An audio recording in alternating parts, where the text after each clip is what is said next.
Now the chapter of corporate governance. अब भाई corporate governance में अगर हम सबसे पहली यूनिट की बात करें तो सिंपली कॉर्पोरेट गवर्नेंस कंसेप्ट और इश्यूज के बारे में हम डिस्कस करते हैं। सबसे पहली बात कि कॉर्पोरेट गवर्नेंस है क्या।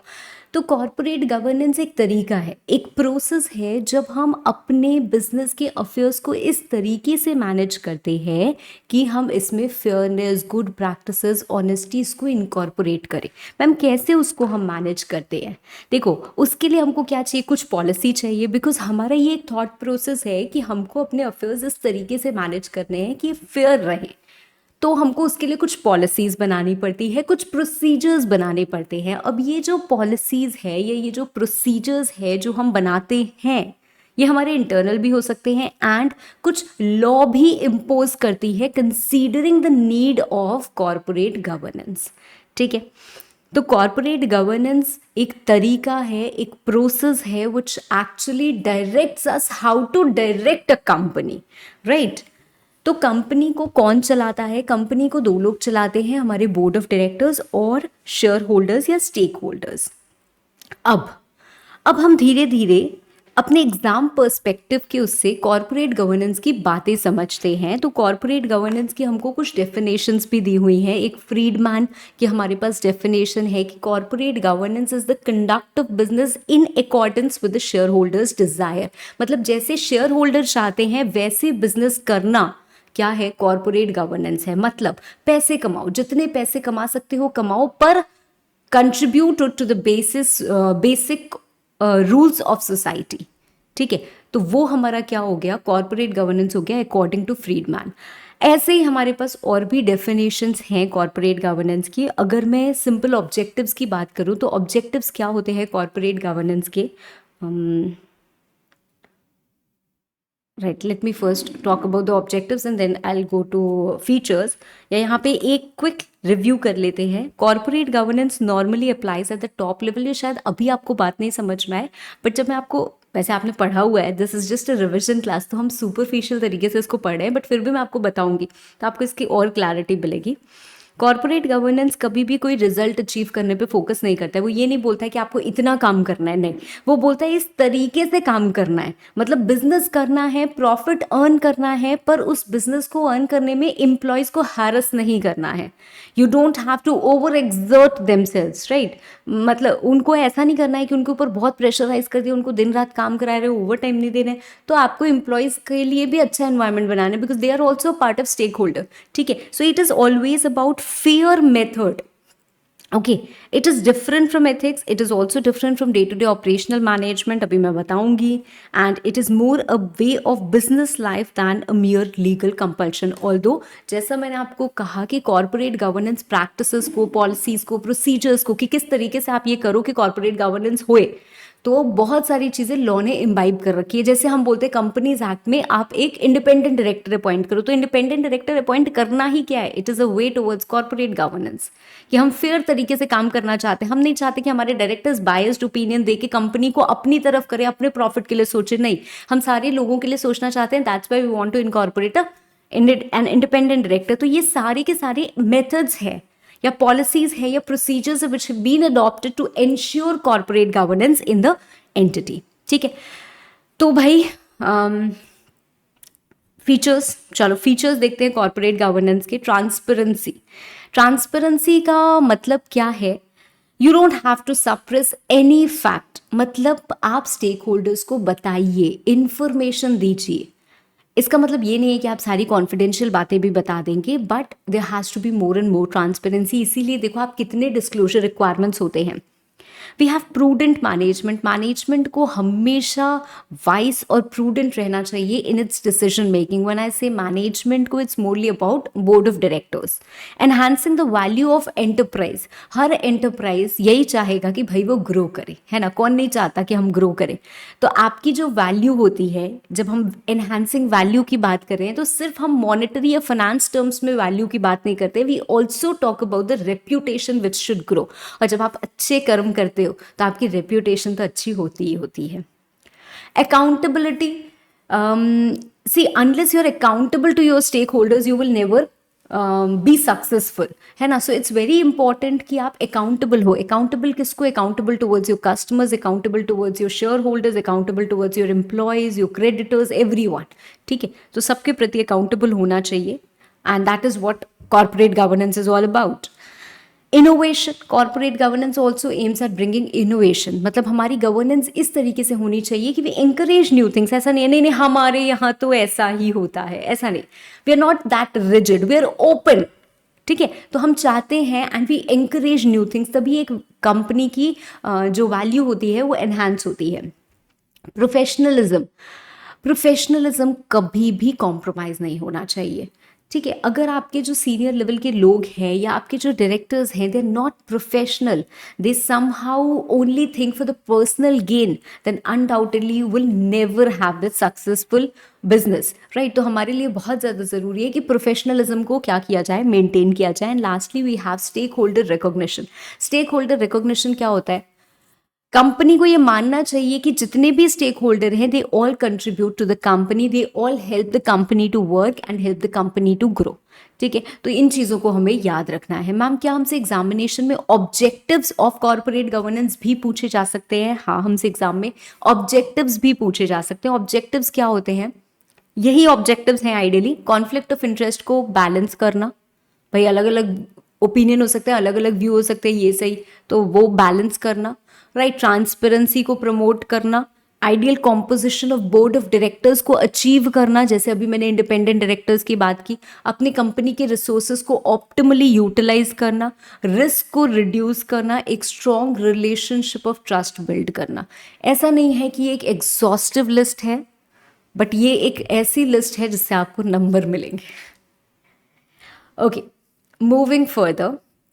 Corporate governance differs from ethics. ठीक है, अगर एथिक्स हम बात करें तो वो हमारे इनर सेल्फ की बातें होती हैं, बट अगर हम गवर्नेंस या कॉर्पोरेट गवर्नेंस की बात कर रहे हैं, so this is something which is, even if we do not believe it, we have to follow it, है ना.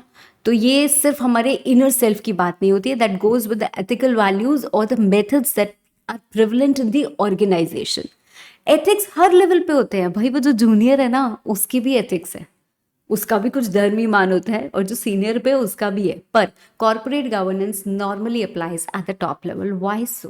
क्योंकि जितनी भी पॉलिसीज और प्रोसीजर बनती है वहीं पे बनती है. हम नीचे वाले थोड़ी ना बना रहे हैं, वो तो फॉलो कर रहे हैं. भले ही आप इस पे एग्री नहीं भी करते हो तो भी आपको फॉलो करना है. So corporate governance normally applies at the top level.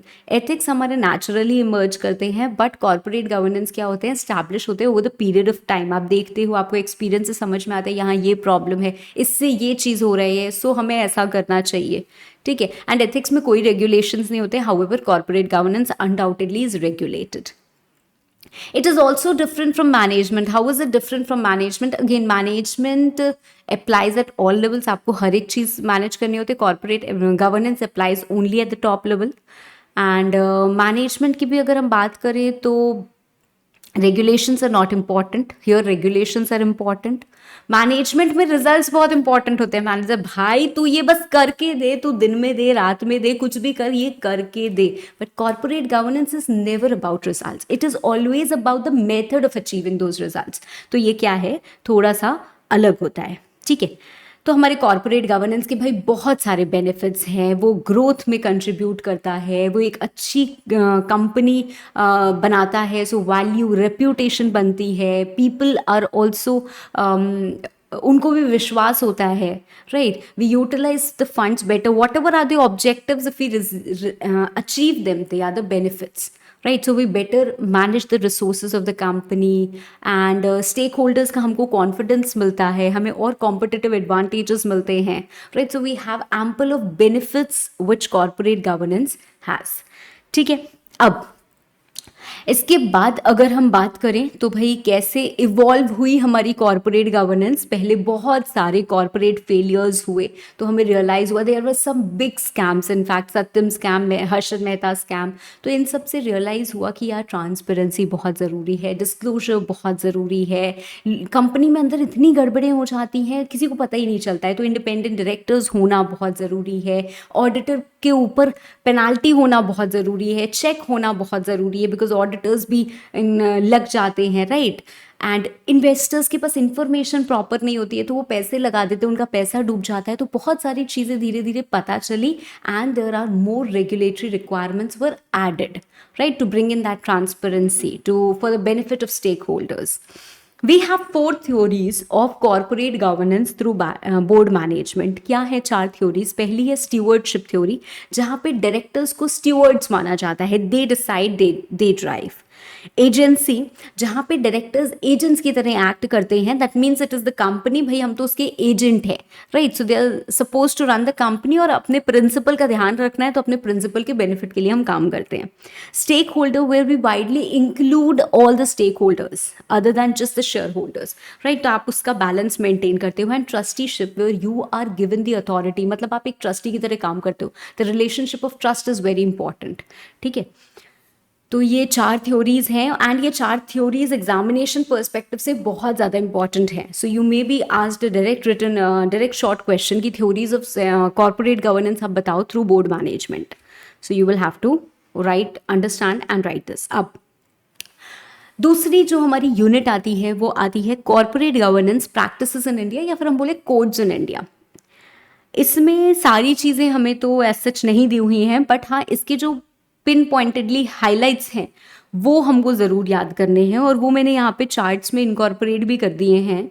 सबसे पहले अगर मैं बात करूँ कैडबरी कमेटी की, तो Cadbury committee was set up by security and exchange commission of USA. ये क्या बताती है हमको? डिजायरेबल कॉर्पोरेट डिस्क्लोजर्स, कि भाई अगर आप कॉर्पोरेट चला रहे हो तो ये एडिक्वेट डिस्क्लोजर्स होने ही होने चाहिए, ठीक है। तो इसमें इन्होंने बोला मेनली हम जितने भी बात करेंगे ना यहाँ पे, we have a lot of committees but we don't have to talk about all. तो जितनी चीज़ें हमें पढ़नी है हम उसी के बारे में बात कर रहे हैं। तो जब हम कमिटी के बारे में बात कर रहे हैं, mainly they are talking about the audit committee, ठीक है। मतलब ये जो कमिटी बनाई है ये ऑडिट कमिटी के रिस्पेक्ट में रिकमेंडेशंस हमको देते हैं, और उसके बाद क्या होता है, कुछ हम मान लेते हैं तो वो हमारे लॉ में इम्बाइब हो जाते हैं। तो वैसे ही इन्होंने बोला कि लिस्टेड कंपनी को ऑडिट कमिटी बनानी चाहिए और उसका डिस्क्लोजर कहाँ करना चाहिए? अपनी एनुअल रिपोर्ट में। जो एक्सटर्नल ऑडिटर है और जो फाइनेंस डायरेक्टर है वो अटेंड करेगा ये audit committee meetings. And audit committee जो होगी it will discuss with the external auditor कि आपका क्या स्कोप ऑफ ऑडिट है, आप कहाँ ऑडिट करोगे, क्या करोगे, एवरीथिंग, राइट, एट्सेट्रा, ठीक है। और जो चेयरमैन होगा ऑडिट कमिटी का वो हमेशा एनुअल जनरल मीटिंग में प्रेजेंट होगा टू आंसर द क्वेरीज, ठीक है। तो ये 4 पॉइंट भाई हमको याद रखने हैं। इसके बाद आती है हमारी राहुल बजाज कमेटी, जो इंडियन कमेटी, ठीक है। अब इसको किसने बनाया? हमको कन्फेडरेशन ऑफ इंडियन इंडस्ट्री ने इसको कॉन्स्टिट्यूट किया and it's a major breakthrough for India. अब इसमें क्या लिखा गया? इसमें लिखा गया कि लिस्टेड कंपनी जिसका टर्नओवर 100 करोड़ से ज्यादा हो, ठीक है, और पेड अप कैपिटल 20 करोड़ से ज्यादा हो, वो क्या करेगी? Which ever is less ideally, मतलब आप एक भी कंप्लायंस करते हो कंडीशन को, तो ऐसी कंपनी क्या करेगी? ऑडिट कमिटी सेटअप करेगी विद इन 2 years। मतलब जब भी आप उस थ्रेशोल्ड से पहुंचते हो तो उसके 2 साल के अंदर अंदर आपको ये ऑडिट कमिटी बनानी पड़ेगी। और ऑडिट कमिटी क्या करेगी भाई? वो बोर्ड को असिस्ट करेगी और स्टैट्यूटरी ऑडिटर या इंटरनल ऑडिटर जो भी होते हैं उनसे इंटरैक्ट करेगी, ठीक है मैम। अगला आता है हमारा KR चंद्रात्रे कमिटी, है ना। ये कमिटी एग्जैक्टली कॉर्पोरेट गवर्नेंस पे नहीं पर ऑडिट कमिटी पे। तो मैम सारी चीज़ें तो हम ज़्यादातर ऑडिट कमिटी पे ही पढ़ रहे हैं। इन्होंने क्या बोला कि companies with paid up capital of 5 crore, ठीक है, दे शैल हैव ऑडिट कमिटी। वो कॉन्स्टिट्यूट करेंगे ऑडिट कमिटी और उसका डिस्क्लोजर अपनी एनुअल रिपोर्ट में भी देंगे। अब और क्या है ये डिस्कस करेंगे with the auditors periodically about internal control system and scope of audit etcetera. Audit committee के पास अथॉरिटी होगी कि वो इन्वेस्टिगेट कर सकते हैं या तो खुद से, या फिर उनको अगर बोर्ड रेफरेंस देते हैं अबाउट सर्टेन थिंग्स तो वो इन्वेस्टिगेट करेंगे। पनिशमेंट होगी for non compliance which includes imprisonment. And जो चेयरमैन होगा ऑडिट कमिटी का वो प्रेजेंट होगा एनुअल जनरल मीटिंग में to provide any clarification on the matters relating to audit. तो अगर आप देख रहे होगे तो आपको समझ में आएगा कि ये जो कैडबरी कमेटी है उसी से इंस्पायर्ड होकर ये हमारी KR चंद्रात्रे कमेटी भी है, ठीक है। इसके बाद आती है हमारी कुमार मंगलम बिरला कमेटी। जितनी भी कमिटीज है ना वो कैसे नाम उनका कैसे पड़ता है? जो उसको हेड करता है उसी के नाम पे वो हमारी कमिटी का नाम होता है। खैर, it was set up by SEBI, ठीक है, and it is absolutely different from what we have read so far, ठीक है। इन्होंने क्या बताया हमको, इनके कुछ अलग रिकमेंडेशंस थे, एंड रिकमेंडेशन सिर्फ और सिर्फ ऑडिट कमिटी के नहीं, इनके रिकमेंडेशंस हमारे ओवरऑल जनरल कॉर्पोरेट गवर्नेंस के ऊपर थे। सबसे पहले there were certain mandatory recommendations, there were certain non mandatory recommendations, मतलब कि ये वॉलंटरी होगा, ये मैंडेटरी होना चाहिए, ऐसे। half of the board to be independent directors, half of the board to be independent directors, और चेयरमैन अगर नॉन एग्जीक्यूटिव है, द आउटसाइड डायरेक्टर्स, देन 1/3 हो सकता है। अगर चेयरमैन हमारा देखो एग्जीक्यूटिव है, if the chairman is executive तो कम से कम आधा बोर्ड क्या होगा, इंडिपेंडेंट होगा। अगर चेयरमैन नॉन एग्जीक्यूटिव है तो 1/3 भी इंडिपेंडेंट हो सकता है। And there were more points, और पॉइंट्स क्या थे, companies with capital of 10 crore and net worth of 25 crore, वो क्या करेंगे, एडहर करेंगे इस कॉर्पोरेट गवर्नेंस की गाइडलाइंस को। ऑडिट कमिटी जो है वो इन्वेस्टिगेट करेगी, जो अभी हमने ऊपर पढ़ा, इन्वेस्टिगेट द रीजंस कि कहीं पे भी अगर कोई भी डिफॉल्ट हो रही है तो क्यों हो रही है। जैसे अगर आपने डिपॉजिटर से पैसा उठाया, आप उस डिपॉजिटर को पैसा वापस नहीं कर पा रहे हो तो क्यों ये डिफॉल्ट हुई है, तो जो ऑडिट कमिटी बनेगी वो इसको भी इन्वेस्टिगेट करेगी। एक रेम्यूनरेशन कमिटी भी सेटअप होनी चाहिए। रेम्यूनरेशन कमिटी आज के टाइम में है हम लोगों के पास, ये सारे हम पुराने रिकमेंडेशंस पढ़ रहे हैं जब कमिटी बनी थी, आज तो वो मैंडेटरी हो चुका है, right. Nomination and remuneration committee, you read that in companies act, तो वो बनेगी, राइट। वो क्या करेंगे, वो बताएंगे हमको, मतलब परफॉर्मेंस लिंक्ड इंसेंटिव्स, उनका पैकेज कितना होना चाहिए, उनको हमें क्या देना चाहिए, क्या नहीं देना चाहिए। इन्वेस्टर कंप्लेंट्स की एक कमिटी होनी चाहिए, so committee for investor complaints also, right. इन कमिटी के चेयरमैन जो होंगे वो हमेशा एनुअल जनरल मीटिंग में प्रेजेंट होने चाहिए ताकि वो क्वेरीज एंटरटेन कर सके लोगों की। एक जो डायरेक्टर होता है, the directors of this committee can not be members of more than 10 committees, ठीक है, अक्रॉस कंपनीज। मतलब आप 10 कंपनी में भी जोड़ लो तो भी आप 10 से ज़्यादा उस कमिटी के हिस्सा नहीं हो सकते हो, और 5 से ज़्यादा किसी कमिटी के आप चेयरमैन नहीं हो सकते हो, ठीक है। एनुअल रिपोर्ट में एक सेपरेट सेक्शन होगा कॉर्पोरेट गवर्नेंस का, राइट। तो ऐसे बहुत सारे रिकमेंडेशंस उन्होंने दिए, and most of the recommendations are now part of our law as well. Then we have the principles of good governance. Principles of good governance क्या होता है, एक तो बोर्ड लेवल पे, एक बिलो बोर्ड लेवल पे। अगर हम बोर्ड लेवल पे बात करें तो it is standardized and it is regulated by companies act and LODR. Below board level पे बात करें तो हर कंपनी में अपना एक उनका मैकेनिज्म होता है, उनके कोड होते हैं, and this is a top down approach. मतलब टॉप वाले मैनेजमेंट बनाते हैं and it flows down, right. तो आई थिंक इसमें कोई प्रॉब्लम नहीं होगी। अब हम बारी आती है हमारी इंडिपेंडेंट डायरेक्टर की। ऑल्दो कंपनीज एक्ट के तहत हम इंडिपेंडेंट डायरेक्टर के बारे में बहुत कुछ पढ़ते हैं, and you should have that complete clarity कि इंडिपेंडेंट डायरेक्टर क्या करता है और क्या नहीं करता है। फिर भी इनका जो कोड है that is given in schedule 4 of companies act, we all know that. हम इनको कैसे अपॉइंट करते हैं, हमको प्रोसीजर ऑफ अपॉइंटमेंट पता है, कौन अपॉइंट हो सकता है, डिस्क्वालिफिकेशन क्वालिफिकेशन वो चीज़ें पता है। Otherwise what we see is we ensure कि उस पर्सन के पास अप्रोप्रिएट स्किल्स हो।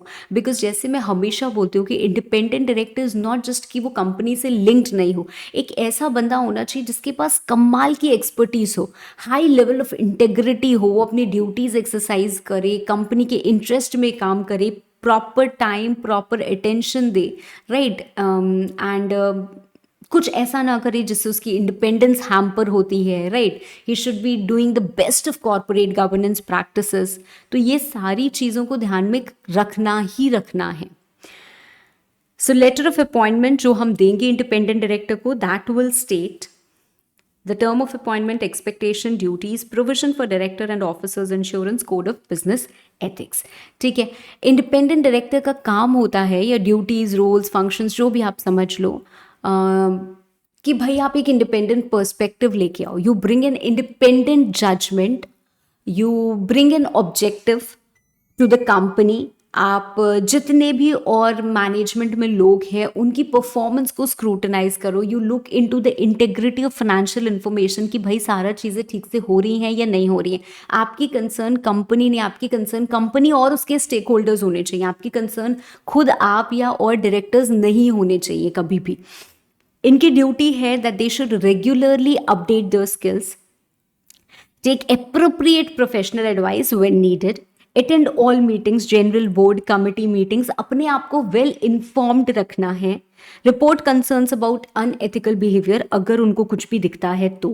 Not to disclose confidential information या unpublished price sensitive information. Unpublished price sensitive information आप सेबी रेगुलेशंस में पढ़ते हो, ठीक है। तो आई थिंक इतनी बात क्लियर है। चल, इसके बाद हमारी एक चीज और आती है, वो आती है corporate governance ratings. Corporate governance ratings, देखो जब आज के टाइम में मुझे बैंक से लोन लेना होता है, तो लोन लेते हैं जब हम, तो क्या चेक किया जाता है? आपका सिबिल चेक किया जाता है, score. That actually tells us कि भाई ये कितने ऑनेस्टली, कितने टाइमली पेमेंट कर रहे हैं, मतलब जो भी इनकी डेट होती है कितने टाइमली पेमेंट कर रहे हैं, right. So you need to have a good CIBIL to get that loan. वैसे ही अगर ये नहीं होता तो हमें नहीं पता होता। ऐसे ही अगर किसी भी कंपनी में आपको कुछ भी करना है, तो अगर आपको पता होता है कि इनकी सीजी रेटिंग क्या है, then you get that confidence, अरे वाह ये तो बड़े अच्छे से काम कर रहे हैं। अब सीजी रेटिंग हमको कैसे पता चलेगा? तो सीजी रेटिंग का असेसमेंट क्राइटेरिया होता है, ठीक है। बेस्ड ऑन 3 थिंग्स, समझ लो आप, एनवायरमेंटल, सोशल और गवर्नेंस। 3 बेसिस पे क्या होती हैं चीज़ें, अलग अलग क्लासिफाइड हैं और उनके बेसिस पे क्या होती है, रेटिंग्स दी जाती हैं। तो कुछ चीज़ें भाई मैंडेटरी कर दी गई हैं एंड कुछ चीज़ें प्राइमा फेसी आपको समझ में आ रही होगी। तो रेटिंग क्या है? रेटिंग के थ्रू स्टेक होल्डर्स को इंफॉर्मेशन मिलती है। रेटिंग हमको बताती है the relative standing of an entity. Relative standing of an entity मतलब अगर इसकी रेटिंग A+ है तो हमें पता है ये इस कैटेगरी में फॉल कर रही है, इतने लोगों से बेटर दे रही है हमको, ठीक है।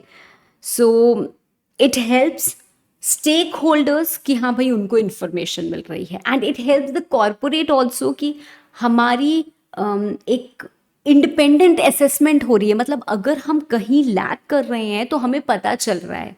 अगर हमको लगता है कि जब बच्चे एग्जाम देते हैं तो it is for the benefit of the parents, और for the benefit of their teachers कि हाँ बच्चे ने ऐसा किया, नहीं, वो बच्चे के लिए होता है ना, बस वो बच्चा समझ नहीं पाता है कि हमारे खुद के बेनिफिट के लिए हमें पता चल रहा है कि हम कहाँ स्टैंड कर रहे हैं, right. So it helps us obtain कि हमारी क्या स्टैंडिंग है। So that is more important, okay. Now तो हमारे पास एनवायरमेंटल रेटिंग के लिए एनवायरमेंटल की मेट्रिक्स होते हैं, सोशल रेटिंग के लिए सोशल की मेट्रिक्स होते हैं। अगर हम गवर्नेंस रेटिंग की बात करें तो उसमें फर्दर हमारी चीज़ें होती हैं कि बोर्ड के रिस्पेक्ट में, पे के रिस्पेक्ट में, ओनरशिप एंड कंट्रोल, अकाउंटिंग के रिस्पेक्ट में, ओके। दैट मीन्स भाई जब भी ये असेसमेंट होगा कुछ बातों का हमें ध्यान रखना पड़ेगा, which can be asked as a question, that one has to keep certain issues while assessing the governance practices. What are the issues which must be kept in mind? तो हमें क्या ध्यान रखना पड़ेगा? आपका बोर्ड स्ट्रक्चर कैसा है? If your board structure incorporates more women, you have a higher rating. If it incorporates more independent people, you have a higher rating, right? Shareholders' rights and compensation. कितना पार्टिसिपेशन है, accounting, how good your accounting is, ownership and control, professionalism कितना आप maintain करते हो, disclosure कितना देते हो, what is the market price of your shares, what is the compliance of law, आपके ऊपर कितने पेंडिंग लिटिगेशंस चल रहे हैं, अर्निंग्स डिविडेंड पे आउट आपका कितना है, अगर कोई कॉन्फ्लिक्ट ऑफ इंटरेस्ट आता है तो how do you deal with it, how do you resolve it, आपके पास कोई रेजोल्यूशन मैकेनिज्म है या नहीं है, आपके रिलेटेड पार्टी ट्रांजैक्शंस कितने होते हैं, how well you manage your risk, how do you deal with your investor grievances और कस्टमर और वेंडर ग्रीवेंसेस, आपके CSR कितने हैं और कहाँ हैं, कैसे हैं, क्या आप सिर्फ CSR उतना ही करते हो जितना आपको रिक्वायर्ड है, कि आप CSR अच्छे ढंग से करते हो या नहीं करते हो, या ओनली फॉर द सेक आप कर रहे हो, for the sake of compliance of law, because अब तो क्या है CSR भी मैंडेटरी है, ठीक है। तो कुछ कंपनीज में CSR मैंडेटरी नहीं होता तो भी वो लोग CSR करते हैं, ठीक है। अब बात आती है कि मैम ये सारा तो आपने हमें कंसेप्ट समझाया, तो कॉर्पोरेट गवर्नेंस रेटिंग क्या सबको करानी होती है? The answer is no. Corporate governance rating क्या होती है ये मैंने आपको बताया।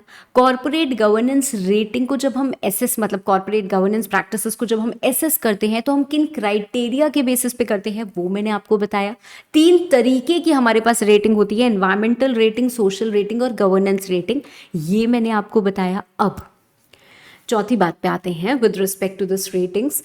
चौथी बात ये है कि एक जो लिस्टेड एंटिटी है उसके लिए मैंडेटरी रिक्वायरमेंट है। So it is required to submit quarterly report on corporate governance.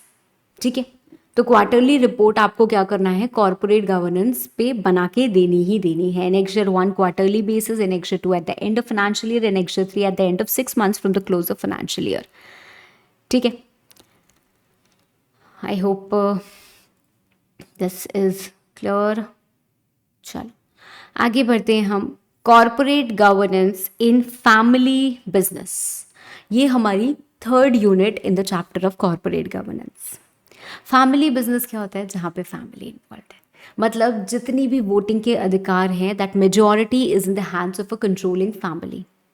ठीक है, वो हमारे फाउंडर्स हो सकते हैं जिसने कंपनी बनाई, वो पास ऑन हुई to the next generation, to the next generation, मतलब वो डिसेंड होती जा रही है to family only, descendants we are talking about, right.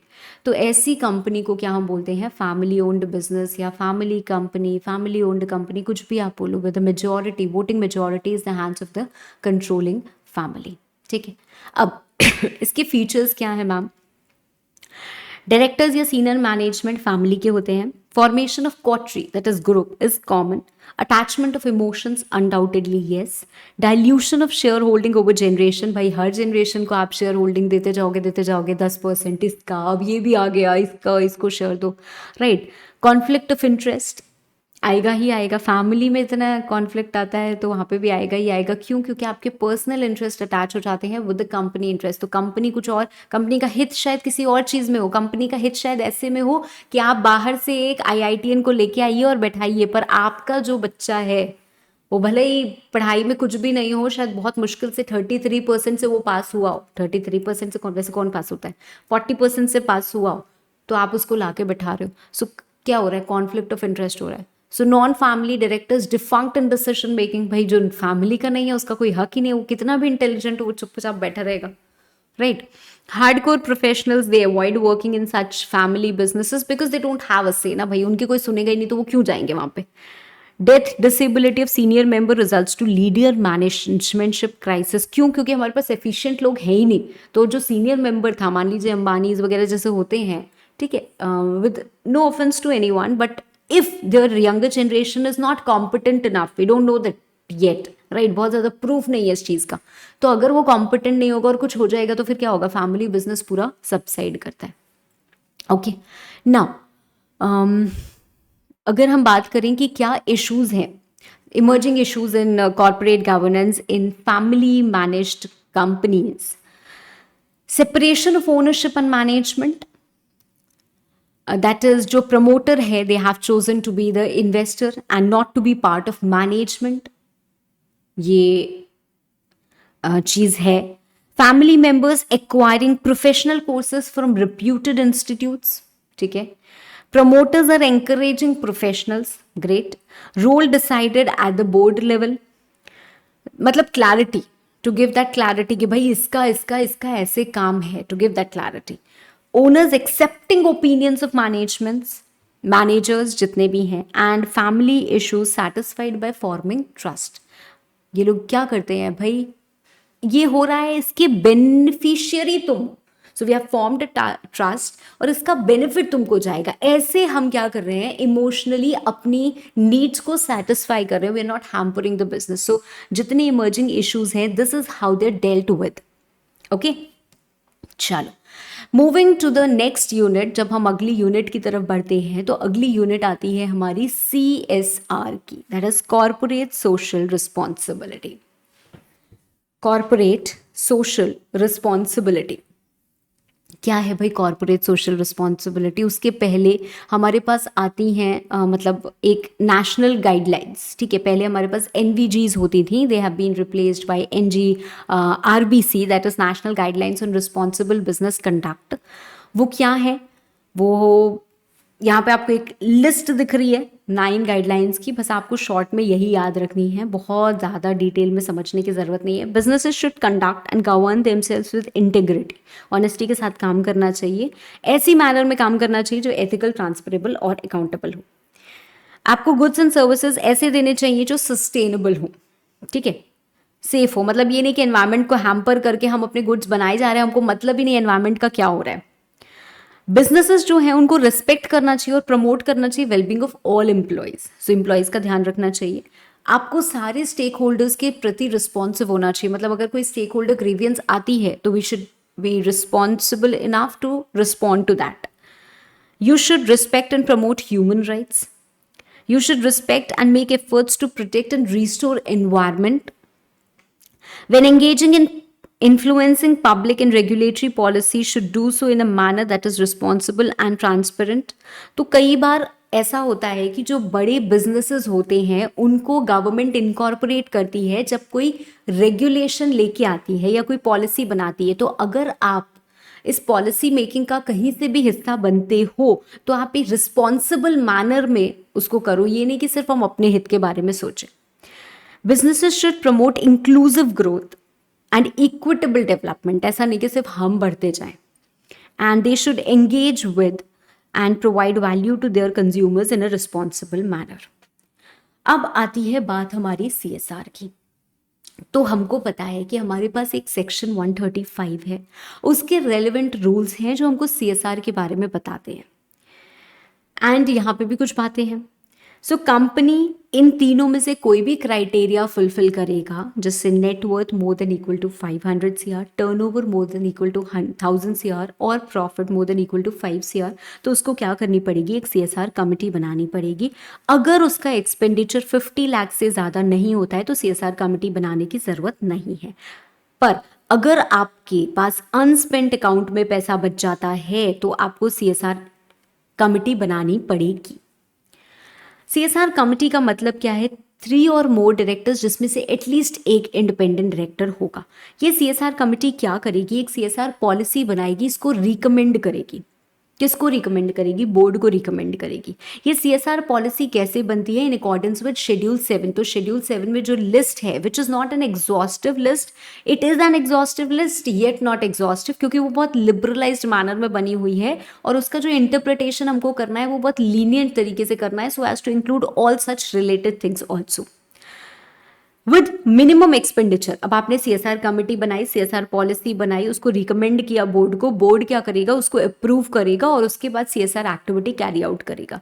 इस पॉलिसी में आपका ये आपको इंश्योर करना है कि कम से कम 2% एवरेज नेट प्रॉफिट, पिछले 3 साल का एवरेज 2% नेट प्रॉफिट आपको स्पेंड करना ही करना है हर साल। ठीक है, अब जो पॉलिसी होती है वेबसाइट पे भी जाती है, बोर्ड रिपोर्ट में भी जाती है, कॉम्पोजिशन ऑफ कमिटी जाता है and the reason for not spending अगर हम नहीं करते हैं तो। नाउ फिर CSR एक्टिविटी को हम इम्प्लीमेंट करते हैं। CSR एक्टिविटी इम्प्लीमेंट कैसे होती है अभी मैं थोड़ा सा बाद में बताती हूँ, because this is something that I have to tell you letter.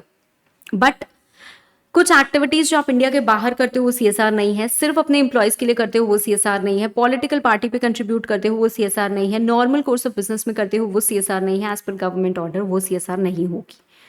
अगर हमने ये खर्चा नहीं किया, आज अब हमारे पास क्या है, ऑनगोइंग प्रोजेक्ट के बारे में भी कुछ चीज़ें, ऑनगोइंग प्रोजेक्ट के बारे में चीज़ें हैं, मतलब कई बार ऐसा हो सकता है कि हम कुछ बेनिफिट करना चाहते हैं बट वो 2 साल चलेगा प्रोजेक्ट, तब बेनिफिट हो पाएगा, मतलब एक ही साल में नहीं खत्म होगा। अब हमको पता है कि हमारा CSR का खर्चा इस पर्टिकुलर ईयर का 50 लाख है, that is minimum average 2% of net profit. ठीक है, तो 50 लाख आया। अब मुझे इस साल सिर्फ 10 लाख खर्च करना है, अगले साल में शायद 50 लाख प्लस 50 लाख 1 करोड़ खर्चा कर दूं, तो आइडियली मैं 2 साल के स्लैब में 2 साल का CSR रिक्वायरमेंट पूरा कर रही हूं, पर इस पर्टिकुलर फाइनेंशियल ईयर में वो पूरा नहीं हो रहा है। क्यों? Because it is an ongoing project जो 2 साल चलेगा। तो गवर्नमेंट ने कहा चलेगा, आपने इस साल 10 लाख खर्चा किया, बचे आपके 40 लाख जो आपने खर्चे नहीं किए, जो आपको करने चाहिए थे, उसको आप डाल दो एक अनस्पेंट अकाउंट में।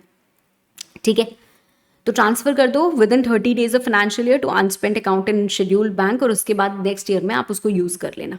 ठीक है, I hope that is clear. अब आते हैं भाई हम steps in CSR implementation. CSR implementation में सबसे पहली चीज डिटरमाइनिंग द थ्रस्ट एरिया। भाई आपको कहाँ पे टारगेट करना है, कंपनी डिसाइड करेगी कि कंपनी को क्या करना है। कंपनी को बच्चों को खाना खिलाना है या किसी गरीब बच्चे को पढ़ाना है, मतलब which is the area in which you want to work. Then you identify the project.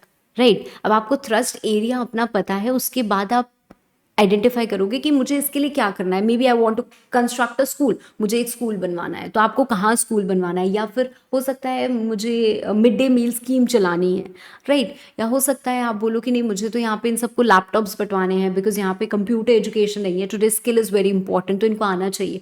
तो जो भी है, पहले आपने थ्रस्ट एरिया डिटरमाइन किया, उसके बाद आपने प्रोजेक्ट आइडेंटिफाई किया, उसके बाद आप इवैल्यूएट करते हो CSR प्रोजेक्ट को।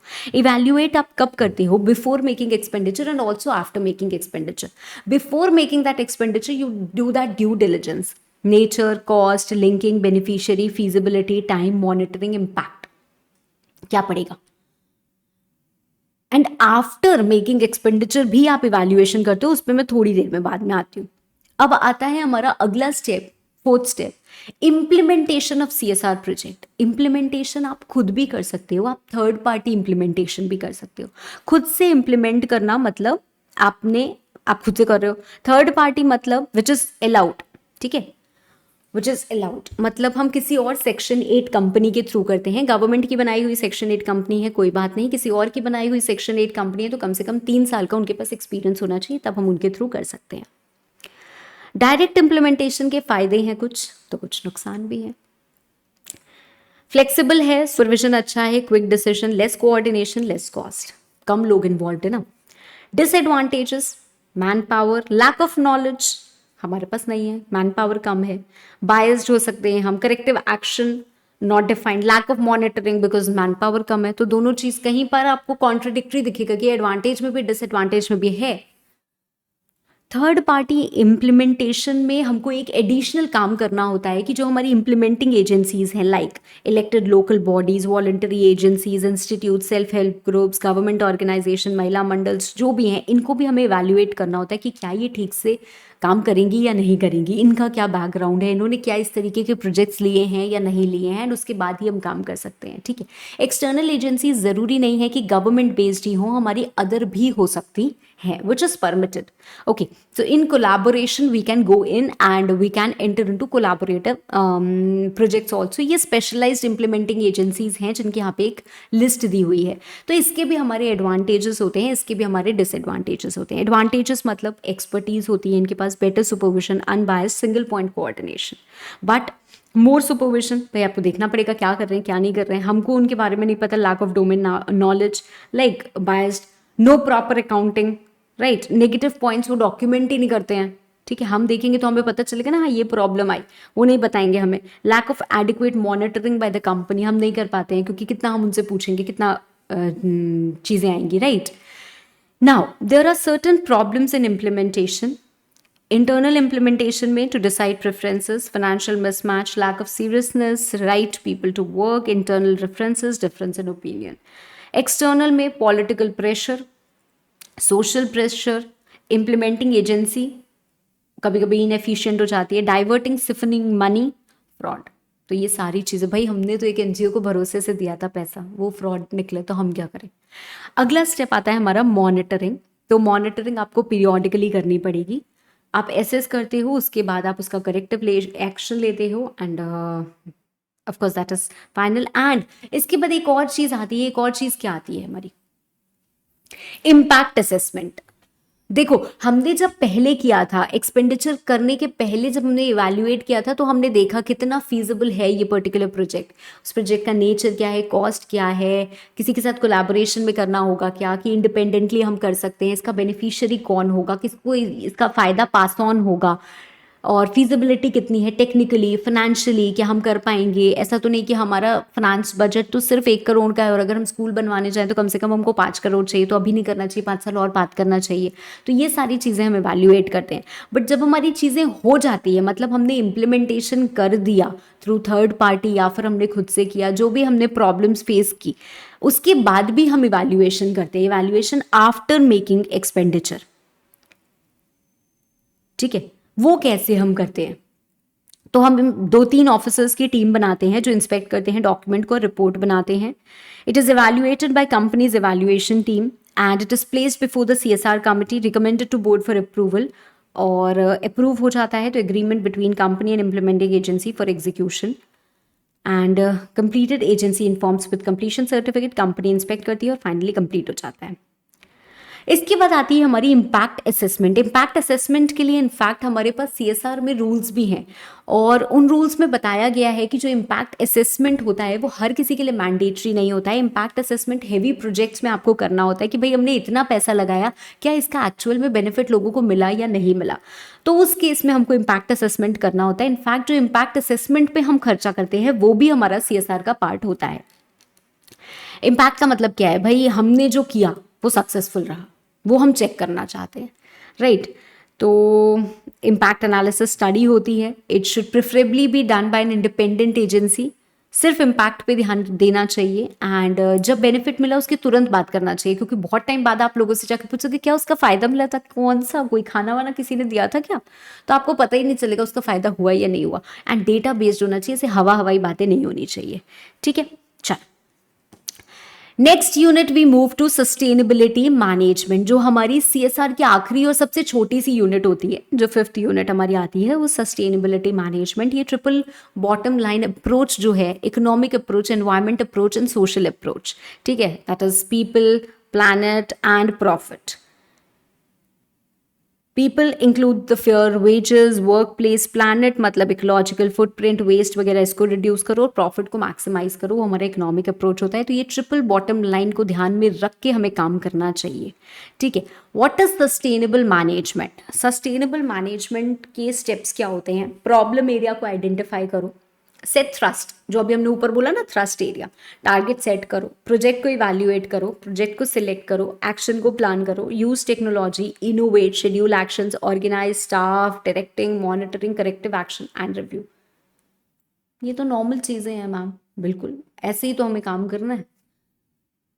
सस्टेनेबल मैनेजमेंट जो मैंने आपको ऊपर बोला, ठीक है, इसका मेन फोकस ये होता है कि भाई we are not compromising on the needs of future generation. हम आज के लोगों की, आज हमारे पास डिमांड है कि ये प्रोडक्ट बनाते जाओ, भाई गर्मी है और एसी बनाते जाओ, उस एसी से क्या नुकसान हो रहा है? हमको ऐसा काम नहीं करना है कि वी आर ओनली थिंकिंग भाई हम तो आज है, बस हमको तो आज की, मैं कल की चिंता नहीं करता, ऐसे नहीं करना है ना, कल की चिंता करनी है। सस्टेनेबल मैनेजमेंट में हमें कल की चिंता करनी है। We have to think about the future generations, we have to think about the economy, right. तो इकोनॉमिक वायबिलिटी को देखते हुए हमें ये काम करना है। And what are the benefits of sustainable management? It maintains economic viability, limits resource depletion, maintains quality of life on planet. Company can generate more savings, better performance. तो इसका भी डिस्क्लोजर है, इनफैक्ट मैंडेटरी रिपोर्टिंग भी है हमारे पास, sustainability reporting भी है, जो चीज़ें मैंने आपको बताई हैं, राइट। ओके